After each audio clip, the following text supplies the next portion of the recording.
Hello दोस्तों, स्वागत है मेरे नए वीडियो में। दोस्तों, इस वीडियो में हम बिहार एसएससी इंटर लेवल 2024 के जीके जीएस के पोर्शन को करेंगे।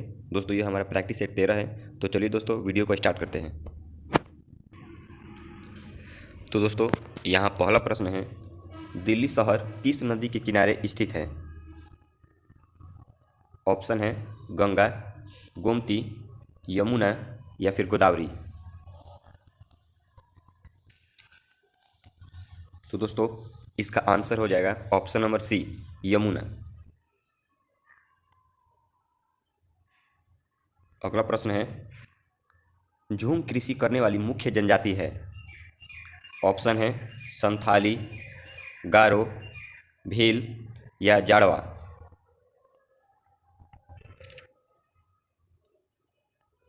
तो दोस्तों, इसका आंसर हो जाएगा ऑप्शन नंबर बी, गारो। दोस्तों, झूम कृषि करने वाली मुख्य जनजाति गारो है और ये जनजाति मुख्य रूप से मेघालय, नागालैंड और असम में स्थित है। इसको भी ध्यान में रखिए दोस्तों, ये जो जनजाति है ये मुख्य रूप से मेघालय, नागालैंड और असम में मुख्य रूप से ये जनजाति पाई जाती है। असम, इन तीनों राज्यों में गारो जनजाति मुख्य रूप से पाई जाती है। इसको ध्यान में रखिएगा दोस्तों। अगला प्रश्न है, झारखंड पृथक राज्य का निर्माण किस वर्ष हुआ? ऑप्शन है 1995 ईस्वी में, 2000 ईस्वी में, 2002 ईस्वी में या फिर 2003 ईस्वी में।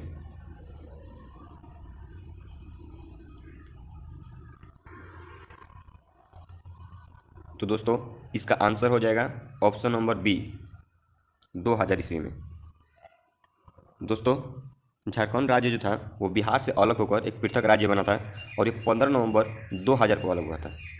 इस तारीख को भी याद रखिए दोस्तों, 15 नवंबर 2000 ईस्वी में।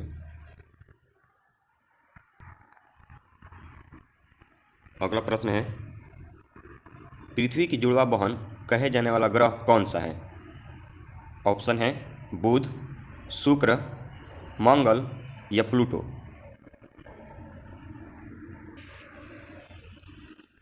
तो दोस्तों, इसका आंसर हो जाएगा ऑप्शन नंबर बी, शुक्र। दोस्तों, शुक्र ग्रह आकार, घनत्व और द्रव्यमान में पृथ्वी के बराबर है। इसी कारण इसे पृथ्वी के जुड़वा बहन कहा जाता है। इसको ध्यान में रखिए दोस्तों, जुड़वा बहन क्यों कहा जाता है? क्योंकि इसका घनत्व, आकार और द्रव्यमान तीनों जो है पृथ्वी के समान है, जिस वजह से शुक्र को इसका यानी कि पृथ्वी का जुड़वा बहन कहा जाता है। इसको भी आप ध्यान में रखिए दोस्तों। अगला प्रश्न है, बांग्लादेश की सीमा से मिलने वाला राज्य है? ऑप्शन है त्रिपुरा, मणिपुर, अरुणाचल प्रदेश या नागालैंड। दोस्तों, इसका आंसर हो जाएगा ऑप्शन नंबर ए, त्रिपुरा। दोस्तों, त्रिपुरा जो भारत का राज्य है यह बांग्लादेश से 3 ओर से घिरा हुआ है। इसको आप ध्यान में रखिएगा दोस्तों। अगला प्रश्न है, कोई विधेयक को धन विधेयक होने का अंतिम निर्णय कौन देता है? ऑप्शन है प्रधानमंत्री, लोकसभा अध्यक्ष, वित्त मंत्री या फिर वित्त सचिव। तो दोस्तों, इसका आंसर हो जाएगा ऑप्शन नंबर बी, लोकसभा अध्यक्ष। अगला प्रश्न है, प्रधानमंत्री बनने की न्यूनतम आयु है? ऑप्शन है 20 वर्ष, 25 वर्ष, 30 वर्ष या फिर इनमें से कोई नहीं।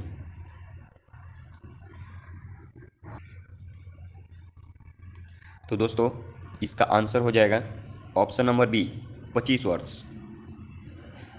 दोस्तों, लोकसभा की सदस्यता के लिए अनुच्छेद 84 जो है वो 25 वर्ष, न्यूनतम आयु 25 वर्ष निर्धारित किया है, जिस वजह से प्रधानमंत्री पद की जो न्यूनतम आयु होती है वो 25 वर्ष होती है। अगला प्रश्न है, राज्यसभा सदस्यों का कार्यकाल होता है? ऑप्शन है 3 वर्ष, 5 वर्ष, 6 वर्ष या फिर 8 वर्ष।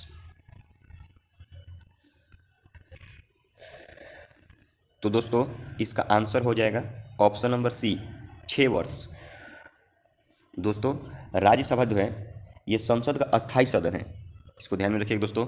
राज्यसभा संसद का अस्थाई सदन है और इसका विघटन नहीं होता है। इसको आप ध्यान में रखिए दोस्तों कि ये अस्थाई सदस्य है, अस्थाई सदन है और राज्यसभा का विघटन कभी नहीं होता है। अगला प्रश्न है, उपराष्ट्रपति का निर्वाचन किसके द्वारा होता है?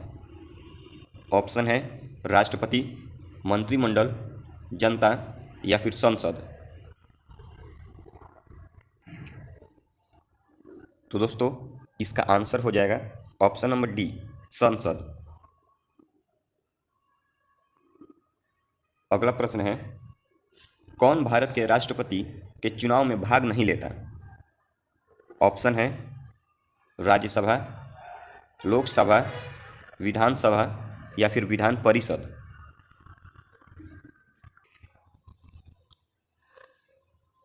तो दोस्तों इसका आंसर हो जाएगा option number D, Vidhan Parishad.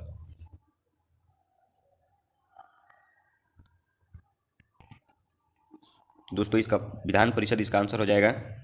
दोस्तों राष्ट्रपति के निर्वाचन से संबंधित जो प्रावधान है यह संविधान के अनुच्छेद 55 में वर्णित है। अनुच्छेद 55 राष्ट्रपति के चुनाव से संबंधित जो भी प्रावधान बने हुए हैं ये अनुच्छेद 55 में दोस्तों वर्णित है। और अनुच्छेद 55 जो है उसके अनुसार राष्ट्रपति के निर्वाचन मंडल में संसद के दोनों सदन यानी कि राज्यसभा और लोकसभा और साथ ही विधानसभाओं के निर्वाचित सदस्य शामिल होते हैं।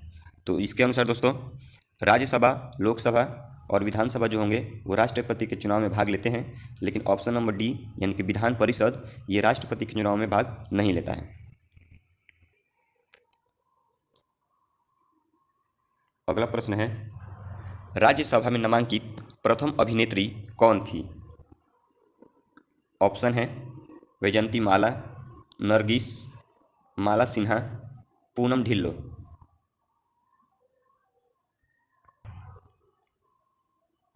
तो दोस्तों इसका आंसर हो जाएगा option number B, Nargis Dutt.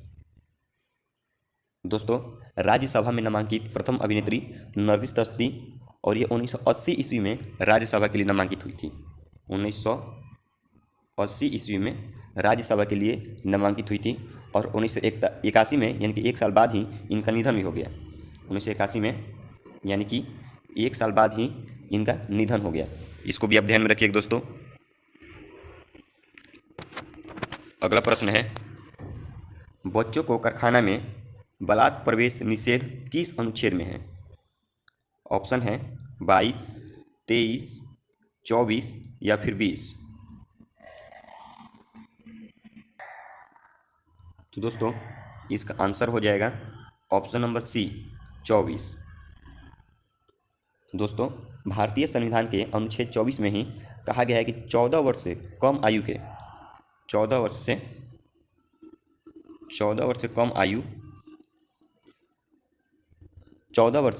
कम आयु के किसी बालक को किसी भी कारखाने या खान में काम करने के लिए नियोजित नहीं किया जाएगा। यह किसी अन्य परिसंकट में नियोजन में नहीं लगाया जाएगा। अगर ऐसा किया जाता है तो ये कानूनन दंड के भागीदारी होंगे। अगला प्रश्न है दोस्तों, भारत के संविधान को किसने अंगीकृत किया? ऑप्शन है भारत की जनता ने, भारत की संसद ने, संविधान सभा में भारत की जनता के प्रतिनिधियों ने या कैबिनेट ने।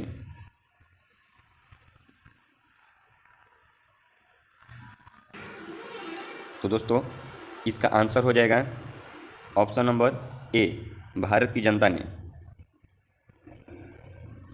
ऑप्शन नंबर ए इसका आंसर हो जाएगा दोस्तों संविधान की जब हम प्रस्तावना शुरू करते हैं तो उस समय भी हम ये बोलते हैं कि हम भारत के लोग हैं दोस्तों।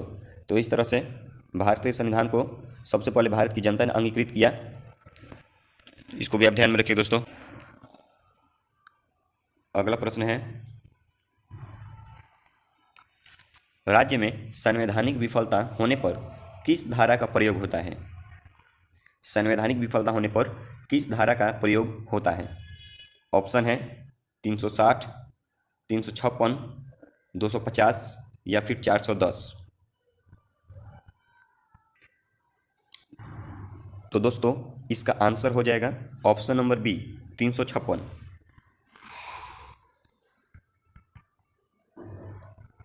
अगला प्रश्न है, उच्च न्यायालय के न्यायाधीश किसके द्वारा नियुक्त किए जाते हैं? ऑप्शन है राज्यपाल, भारत के मुख्य न्यायाधीश, भारत के राष्ट्रपति या फिर प्रधानमंत्री।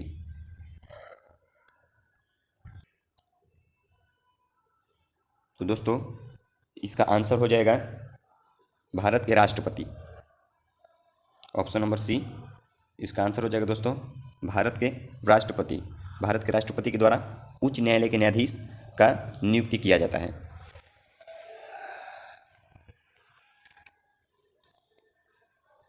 अगला प्रश्न है, लोकसभा का कार्यकाल कितनी अवधि का होता है? ऑप्शन है 3 साल, 6 साल, 8 साल या फिर 5 साल। तो दोस्तों इसका आंसर हो जाएगा ऑप्शन नंबर डी, 5 साल। जबकि दोस्तों राज्यसभा का जो कार्यकाल होता है वो 6 साल होता है, जिसको मैंने पीछे पढ़ा है। राज्यसभा का कार्यकाल 6 साल और लोकसभा का कार्यकाल 5 साल।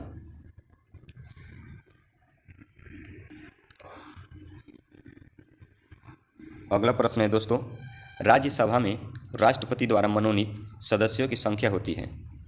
ऑप्शन है 2, 10, 12 या फिर 8।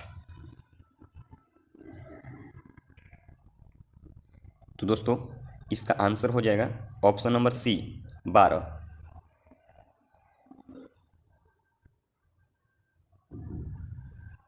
अगला प्रश्न है, बलवंत राय मेहता समिति का गठन किस वर्ष हुआ था? ऑप्शन है 1950 ईस्वी, 1957 ईस्वी, 1986 ईस्वी या फिर 1980 ईस्वी। तो दोस्तों इसका आंसर हो जाएगा ऑप्शन नंबर बी, 1957 ईस्वी। दोस्तों जनवरी 1957 ईस्वी में पंचायती राज पर बलवंत राय मेहता समिति का गठन किया गया था और समिति की सिफारिश के आधार पर राजस्थान विधानसभा ने सितंबर 1959 में पंचायती राज अधिनियम पारित किया था। 1959 में, इसको भी ध्यान में रखिए दोस्तों, 1959 में पंचायती राज अधिनियम पारित किया और 2 अक्टूबर 1959 को तत्कालीन प्रधानमंत्री जवाहरलाल नेहरू ने नागौर जिले में, राजस्थान के नागौर जिले में पंचायती राज का उद्घाटन किया था दोस्तों। और इस प्रकार जो राजस्थान था ये देश का पहला राज्य था जहां पंचायती राज की स्थापना हुई थी और इसके बाद आंध्र प्रदेश में इसको लागू किया गया। तो इसको भी दोस्तों ध्यान में रखिएगा कि राजस्थान हमारे देश का पहला राज्य था जहां पर पंचायती राज का उद्घाटन किया गया था। इसको ध्यान में रखिएगा, राजस्थान के नागौर जिले में 1959 ईस्वी में राजस्थान के नागौर जिले में पंचायती राज का उद्घाटन किया गया था, वो भी तत्कालीन प्रधानमंत्री जवाहरलाल नेहरू के द्वारा। इस बात को भी दोस्तों ध्यान रखिएगा। और राजस्थान के बाद आंध्र प्रदेश में इसको लागू किया गया। राजस्थान के बाद आंध्र प्रदेश में, एपी लिख देता हूँ दोस्तों, आंध्र प्रदेश। अगला प्रश्न है, वित्त आयोग का संबंध किस अनुच्छेद से है?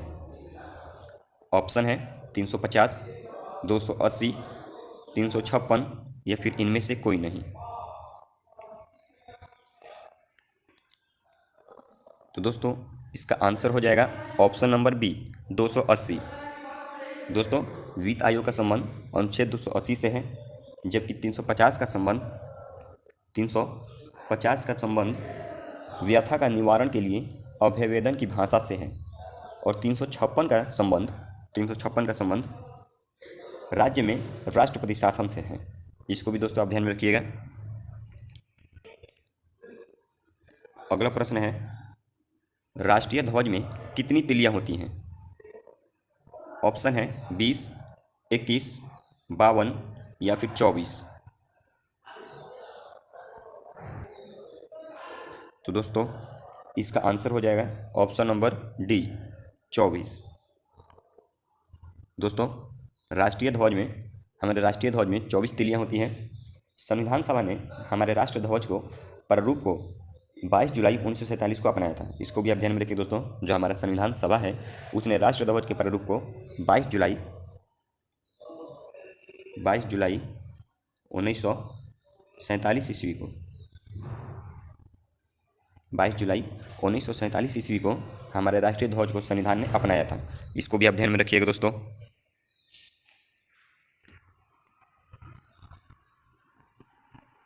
अगला प्रश्न है, स्वतंत्र भारत का प्रथम औद्योगिक नीति घोषित वर्ष कौन सा है? ऑप्शन है 1947 ईस्वी, 1950 ईस्वी, 1948 ईस्वी या फिर 1960 ईस्वी।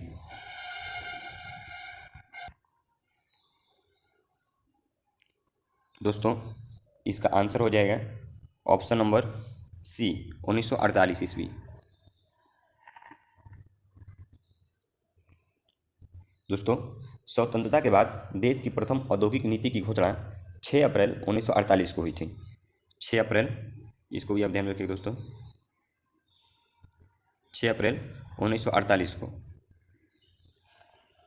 6 अप्रैल 1948 को हुई थी दोस्तों। और उस समय तत्कालीन केंद्रीय उद्योग मंत्री डॉक्टर श्यामा प्रसाद मुखर्जी द्वारा की गई थी। इसको भी आप ध्यान में रखिए दोस्तों, डॉक्टर श्यामा प्रसाद मुखर्जी द्वारा। अगला प्रश्न है, मॉडरेट संबंधित है। अगला प्रश्न है दोस्तों, मॉडरेट संबंधित है। ऑप्शन है उत्पाद शुल्क, आयकर, बिक्री कर या फिर धन कर।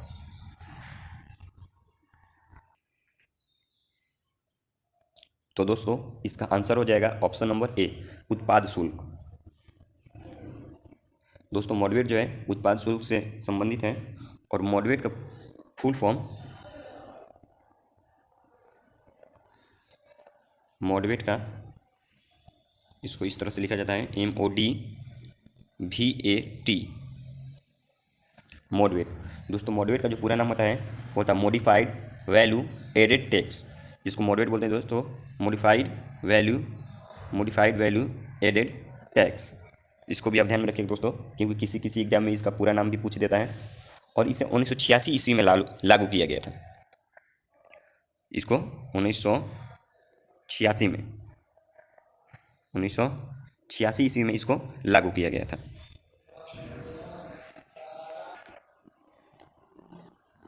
अगला प्रश्न है दोस्तों, कर संरचना संबंधित सुधारों के लिए गठित समिति थी। कर संरचना संबंधित सुधारों के लिए गठित समिति थी। ऑप्शन है चिल्लाया समिति, नरसिम्हन समिति, बांगचू समिति या फिर इनमें से कोई नहीं।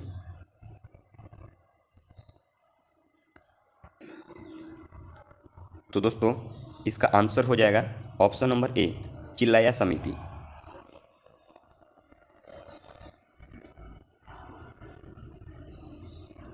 अगला प्रश्न है दोस्तों,